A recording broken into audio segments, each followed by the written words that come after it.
Thank you, Stephen. During the day, you heard several interesting presentations. You heard about the prosecutor of the ICC evaluating evidence, evaluating information on whether to start an investigation or not. You've heard about the legal issues such as the JC, the Joint Criminal Enterprise, which raises questions of, for instance, which facts are sufficient to infer that there was a criminal purpose.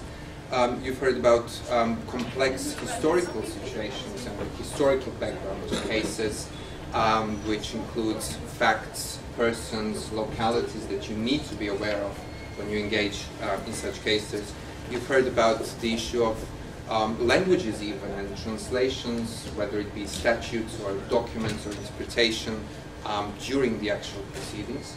And I'm going to try and put this into the context of a practical international trial and the demands that are before you when you actually engage yourself in such a trial. I'm going to be talking about, briefly and quickly, as quickly as I can, about the tools that you need or that you might consider for managing knowledge, for organizing, for evaluating knowledge, and for using information, whether it be legal information or other information, in order to work effectively and efficiently in these trials. As Stephen has said, these are very complex trials.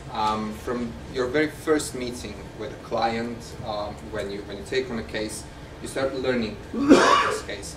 However, from that very first meeting, you also need to be able to systematically organize and systematically evaluate this knowledge. The reason is that obviously the bigger the case, the amount of time to analyze it becomes bigger as well. It's proportional to the size of the case. And since these trials are very, very demanding, and since the volume is so enormous, it has a very profound impact on the effectiveness of your work. You need to spend hours and hours and hours, days, months, just reading. You all know that even a simple case can sometimes have more data that one person can possibly manage in his head, and therefore you need to have systems in place, which are usually software systems, but others as well, which help you manage and evaluate this information. The reason why I'm going to be going through this is because I would like to be able to understand what are the functionalities, what are the necessities, if ever you get a chance to get into such litigation, what do you need to know that you need to have in order to be able to tackle it. What comes before you in a case of this size is effectively a library of knowledge. This library of knowledge includes a lot of information, but having lots of information is pretty useless unless you do something with it. The sources of this knowledge can be your usual sources that you're used to. Those are facts, a chronology of facts, if you will, not a chronology of documents, but rather facts as such with their sources and whether they're disputed or not. Then you have your documents, and we're talking about a huge number of documents. It can be anything from your internal research memoranda that you've done on points of law or points of facts, the disclosure that you got from the prosecution, correspondence between the parties. Then a subset of these documents obviously would be evidence as such, which is a specific set of documents in a sense that it contains a lot of metadata that you need to be aware of. By metadata I mean information about a particular piece of evidence, its date, the party who tendered the document, its description, its status, whether it's confidential or not, in what way does it relate to a particular issue, how is it grouped in certain clusters. Then you will have another subset of documents which will be filings in your case. Again, these filings need to be grouped around certain legal issues, so you can easily go, for instance, as you've heard, the issue of changing pleadings, how JC was being pleaded in front of a court. So you can easily go to the history of all the JC pleadings and all the JC filings that you had in your case, and you can see how it developed literally at the click of a button. Then you will again have persons, and by persons I mean a very vast cast of characters, if you will, in your case. So it's not only the accused, it's not only the witnesses, it's much wider, it's everybody who is relevant in the case, including yourself. You will then have issues, which can be anything from legal to factual issues, and there can be quite a few, and they are usually set in a hierarchical structure, meaning that one leads to another. And then you can also have disclosure as a separate set of knowledge, in a sense that disclosure keeps coming in this case. In these cases, it is huge, and it constantly increases your knowledge, and you have to have a system in order to be able to process this incoming knowledge. When you look at these sources of knowledge, each on their own looks pretty manageable even.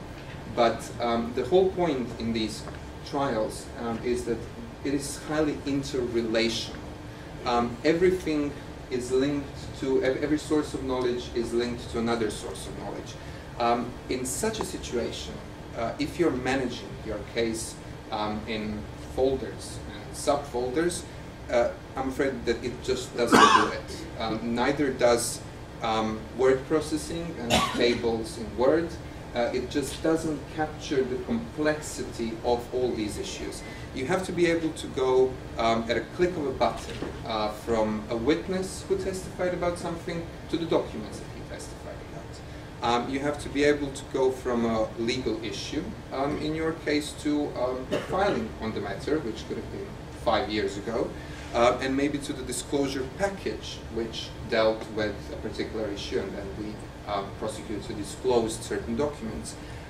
From a particular piece of evidence, again, in a very short period of time, you maybe have to go to the statement of the person who testified about that piece of evidence, or maybe to the portion of the transcript in the actual trial testimony about it, or even from a simple fact that you have in your chronology of facts, go again to the witness who testified about that fact, or to the issue which that fact relates to, which either whether the fact proves or disproves the issue, and evidence which supports this or the other position.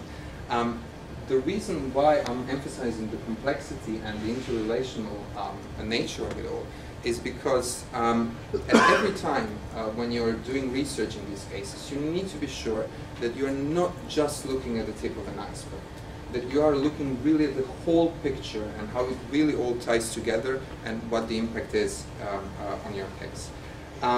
Because of that, you need vehicles which will enable you to access this information extremely rapidly, especially if you're in a courtroom.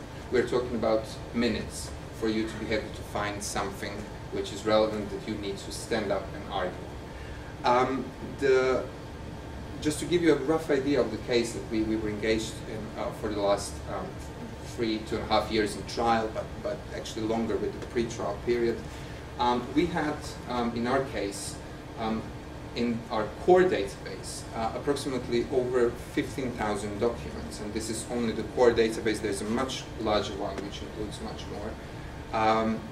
This includes anything from video, books spanning several hundred pages, transcripts of testimony, transcripts of suspect interviews, not of actual court testimony, maps, presentations, PowerPoint presentations. So all that comes as in a big package of documents.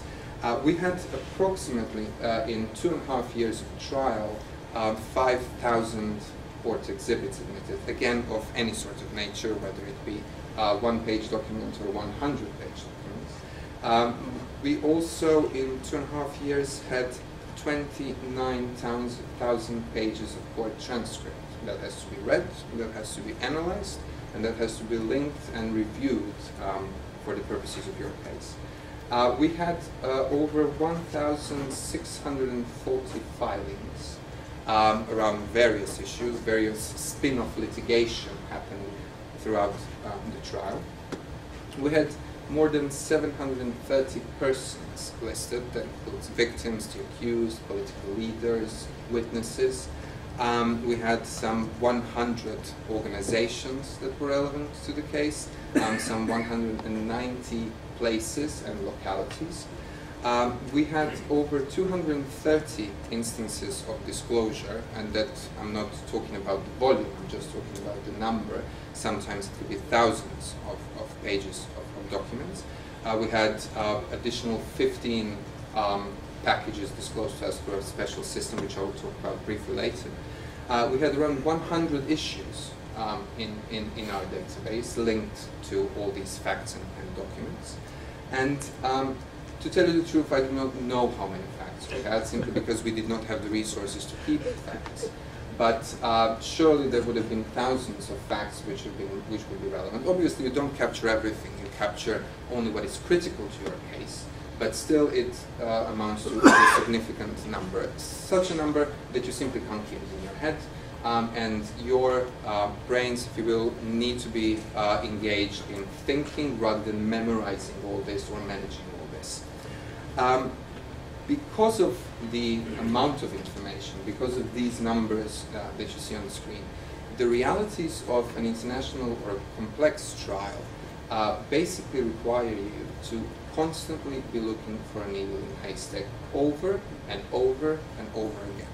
Every day you need to find something that somebody said, who knows when, or something that's written somewhere, we don't know where it is, and you need to be able to pinpoint and find it very quickly.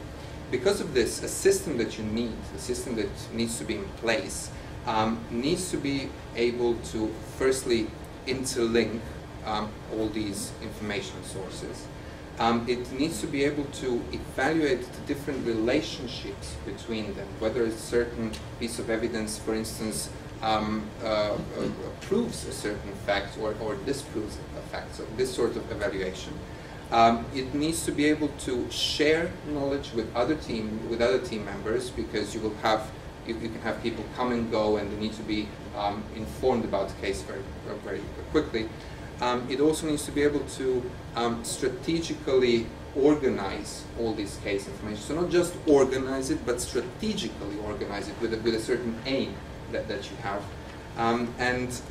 One thing that I found very useful with some of these systems is that it can create practical, court-ready work product in a matter of a few seconds, a few minutes. We're talking about tables, reports, witness lists, that sort of things that you need just in a matter of seconds.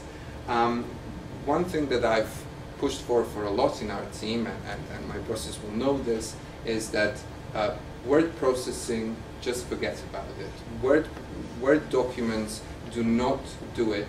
You need database software. Simply because Word does not capture the complexities, you are not able to explore the information and to evaluate the information in the same way you can do it with database software.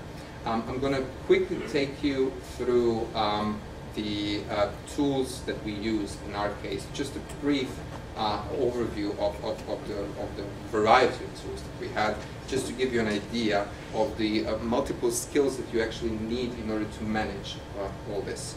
Now, the mere list of the tools is relatively simple. It's email, and I'll go briefly into that, why email is so important. EDS, which is the